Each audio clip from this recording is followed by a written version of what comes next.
Olá, de volta. Vamos à resposta? Está aí a resposta. Então, sobre o letramento visual, consideram-se afirmativa 1, a necessidade de despertar no leitor uma maior sensibilidade ao visual. Afirmativa 2, o texto multimodal exige uma leitura padrão. Afirmativa 3, há convenções sociais que subjazem ao processo de produção textual. E aí as alternativas: A, todas as considerações são corretas. B, apenas as considerações 1 e 2 são corretas. C, apenas a consideração 1 é correta. D, apenas as considerações 1 e 3 são corretas. E E, apenas a consideração 2 é correta.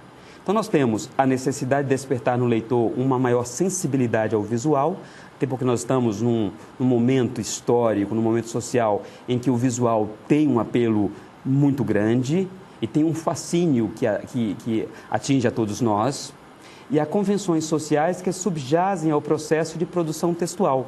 Então, os valores sociais marcam não só aquele sujeito, mas o sujeito em relação ao seu grupo social. Ou seja, há uma representação social que é extremamente forte nos textos não verbais, nas imagens. Essas duas afirmações são verdadeiras e, portanto, a alternativa D, apenas as considerações 1 e 3, são corretas. Você acertou? Eu tenho certeza que sim. Leitura de revista. Revista super interessante, julho de 2001.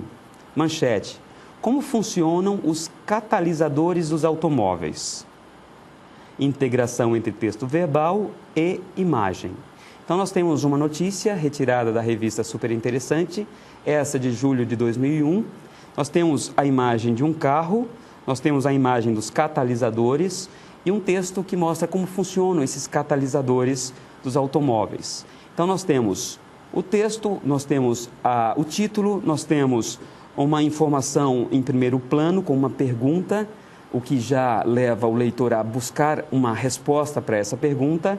Aí nós temos um texto verbal e temos uma imagem que vem em etapas, com alguns quadros. Então tem o quadro, tem o carro, tem a metamorfose gasosa, um texto mais explicativo, mais técnico. Isso é considerado um texto, por exemplo, multimodal, porque eu tenho algumas categorias de análise e o leitor, ao ler essa notícia, reúne o conceito geral a partir da união entre o verbal, o título, a própria forma como a página está configurada, né? Toda a estrutura da página, a imagem e as informações em 1, 2 e 3, com características mais técnicas sobre como funcionam os catalisadores dos automóveis. Essa é uma tendência das revistas, dos meios de comunicação, trazerem, por exemplo, além do texto escrito, textos imagéticos, gráficos, infográficos, diagramas. Isso tudo ajuda a construir o significado global do texto. Leitura de revista. No esquema do catalisador, o ângulo não é frontal nem baixo, mas oblíquo e alto e, portanto, o desenho foi feito do ponto de vista de alguém situado à esquerda dos objetos e acima deles. Sendo uma reportagem científica, especificamente de tecnologia, área socialmente valorizada como objetivas e imparciais, o não envolvimento do espectador induzido pelo texto expressa essa valoração e a reafirma. Então, se você observar, o ilustrador daquela reportagem mostrou o carro num plano mais alto à esquerda e mostra exatamente essa ideia de objetividade que o texto científico, que o texto técnico precisa ter, né? Não se comprometendo tanto com esse texto. Ele é apenas aquele visualizador que introjeta a informação de um ponto externo, né? E aqui nós temos, a partir dessa forma de construção do texto, as áreas socialmente valorizadas como objetivas e imparciais. Mostra a imparcialidade, que é uma característica desse texto mais técnico, desse texto mais tecnológico, por exemplo, né? E aqui nós temos a valoração do produto e a reafirmação desse produto, das características positivas apresentadas no texto. Leitura de revista. Diferenças entre forno e como funcionam os catalisadores dos automóveis. Fornos é de 1988 e como funcionam os catalisadores dos automóveis é de 2001. É um quarto da página, no caso dos fornos, é meia página, no caso dos catalisadores. A imagem subserviente ao verbal, a imagem é subserviente ao verbal, e no caso dos catalisadores, há um ângulo oblíquo e a imagem é independente. Então, a imagem é independente em contraponto à imagem subserviente. Nos fornos, o ângulo é frontal e nos catalisadores, o ângulo é oblíquo. O ângulo horizontal nos fornos e o ângulo alto nos catalisadores. Ausência de plano de fundo e presença de plano de fundo azul. Aí a baixa modalidade e a média modalidade. Então, aquele texto da revista super interessante de 88 mostra uma certa dissociação do texto verbal com o texto não verbal. Quer dizer, o forno está ali apenas como um complemento que não tem grande importância para a leitura do texto, né? Ele apenas ilustra aquele texto. No caso dos catalisadores, há uma junção e há uma dependência de um texto com o outro, e o texto, a amplitude do texto é exatamente a leitura dessas partes todas criando um significado global. O leitor é obrigado, olha que interessante, o leitor é obrigado a acompanhar os processos, a direcionar o seu olhar para todas essas informações, para a partir daí construir um sentido mais global. E aqui nós temos um ângulo frontal, o que tira um pouco a questão do ponto de vista, e no caso dos catalisadores, um ângulo oblíquo que mostra um determinado ponto de vista. O leitor está acima da imagem, o que nos permite ver a imagem não só de forma frontal, não só à frente da imagem, mas a imagem tridimensional. Letramento visual, o texto multimodal. Há 3 princípios de composição. Primeiro, valor de informação, o local dos elementos, participantes e sintagmas que relatam uns aos outros e ao espectador. Tem específicos valores informacionais anexados às várias zonas da imagem, direita e esquerda, parte superior e parte inferior, centro e margem. Então, é exatamente essa uma das características do texto modal, do texto multimodal. Ele tem frente, ele tem profundidade, ele tem lado esquerdo, lado direito, ele obriga o leitor a ler uma parte aqui e a buscar informação numa outra parte a partir de um gráfico, de uma imagem, de uma informação que esteja em destaque no texto. O leitor é muito mais ativo no processamento da informação do que nos textos tradicionais, naquele texto apresentado, por exemplo, pela revista Super Interessante de 88.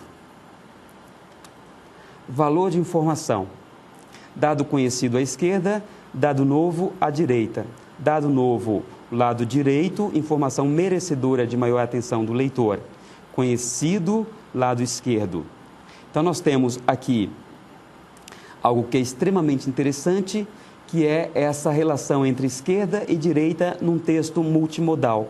O dado conhecido, aquilo que o leitor já sabe, que já está estabelecido no seu conhecimento, está à esquerda. É menos valorado, tem menos valor na leitura do texto, porque é uma informação já estabelecida. Agora, a informação nova, ela vem privilegiada no lado direito.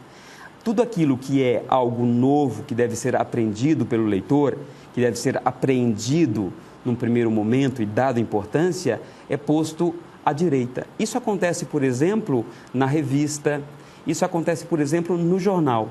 Qual é a informação mais importante no texto jornalístico? Aquilo que está à direita, inclusive para o patrocinador, para alguém que deposita ali um comercial. O comercial veiculado no jornal à direita é mais caro do que o comercial veiculado à esquerda do jornal. Essa informação é bem interessante, né? Olha aqui a imagem. Informação valorizada sempre do lado direito, que é o dado novo, e a informação já estabelecida, já conhecida, no lado esquerdo, que tem menos valor no texto. Letramento visual, texto multimodal, segunda informação aqui, a saliência. É ela que pode estabelecer uma hierarquia de importância entre os elementos que são feitos para atrair a atenção do espectador em diferentes graus. Plano de fundo ou primeiro plano, tamanho, contrastes de tons e cores, diferenças de nitidez, etc. Saliência é exatamente o foco que você dá ao texto. Aquilo que você traz para um primeiro plano é chamado de saliência. Você torna essa informação ou essa imagem mais clara para o leitor, mais precisa porque está num primeiro plano, e obscurece as informações secundárias.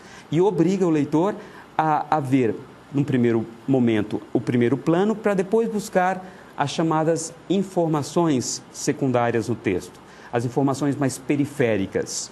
Isso depende também dos tons, das cores, da diferença de nitidez, etc. Numa fotografia, você pode, por exemplo, tornar a pessoa do primeiro plano mais nítida e desfocar as pessoas do segundo plano. Ou, se você quiser dar destaque ao segundo plano, você pode desfocar a pessoa no primeiro plano e trazer um ponto de relevância, de saliência para a imagem de fundo. Vai depender da intenção do produtor do texto, portanto. É claro que quando ele tem essa intenção, ele, nesse diálogo, nessa interação constante com o leitor, ele mais ou menos, lógico, virtualmente, obriga o leitor a acompanhar esse movimento que ele fez ao produzir o texto. Saliência. Hierarquia de importância entre elementos feitos para atrair a atenção do leitor em diferentes graus. Elementos: plano de fundo ou primeiro plano, tamanho, contrastes de tons e cores, tipo e formato de letras. Então, nós temos em primeiro plano a figura central, a figura apresentada embaixo, e em planos mais secundários, as figuras mais anteriores à imagem. Aqui, claramente, o destaque está nessa figura central, já em primeiro plano. E aqui eu tenho uma grande novidade, que é o 3D. O 3D mostra exatamente essa saliência. Num filme 3D, o diretor do filme, junto com toda a sua equipe técnica, dá destaque aos elementos que colocam em primeiro plano. Olha que interessante, né? Falamos de textos da nossa atualidade, textos atuais, textos que fazem com que nós tenhamos essa experiência com o mundo das cores, dos sabores, dos movimentos, dos sons, né? Somos, afinal, sujeitos do século XXI, né? Eu sou do século XXI e você também é do outro lado do século XXI. Saliência, vetores. Os vetores guiam o leitor de um elemento ao outro através de setas, linhas, etc. Vetores visíveis podem ser criados através do olhar, esses vetores visíveis através de setas, e podem ser criados através do olhar, dedos apontando, braços estendidos ou objetos direcionados. São os vetores invisíveis. Então, tem os vetores visíveis e os vetores invisíveis. O que são os vetores visíveis? Setas, linhas. E os vetores invisíveis, nós temos, por exemplo, dedos apontando para alguma figura, para algum objeto, ou braços estendidos, ou objetos direcionados, etc. Então, nós temos, por exemplo, nessa imagem do Harry Potter, nós temos como vetores invisíveis a espada que ele direciona, né? Então, isso é um vetor invisível. Nós temos, por exemplo, aí na imagem, nessa outra imagem que está acima, nós temos o sujeito segurando também um vetor invisível. E aí nós temos setas que apontam ou linhas que apontam como vetores visíveis. Letramento visual, o texto multimodal.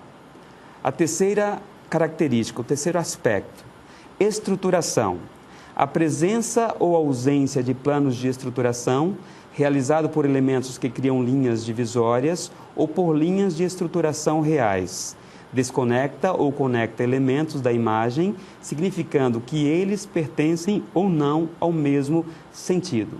Então, a terceira característica é de estruturação, que é exatamente a presença ou ausência de planos de estruturação, né? Quais são esses planos de estruturação? Então, se há ausência ou se há presença, nós temos a ideia de estruturação, que também é intencional. Estruturação. Ângulos. Ângulo baixo, o leitor está embaixo da imagem. Esse tipo de imagem causa uma sensação de poder, colocando o leitor em uma posição inferior. O ângulo alto, o leitor está em posição de poder. E o ângulo direto, posição de igualdade.